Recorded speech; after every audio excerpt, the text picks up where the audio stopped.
বেশি কথা বলবা না, আমি কি চাকর নাকি? একদম বেশি কথা বলবা না। দাদা হাত হাতে মুখে কেন?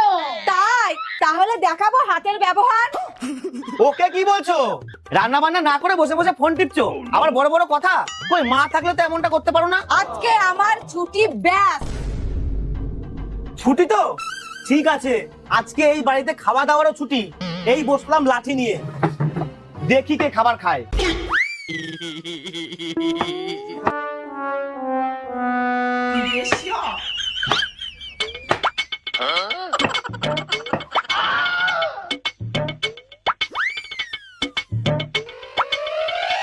উফ, কি খিদে পেয়েছে। এটা তো এখান থেকে নড়ছেও না। এই তো মনে হচ্ছে ঘুমিয়েছে। যাই দেখি ফ্রিজে কোনো খাবার আছে কিনা।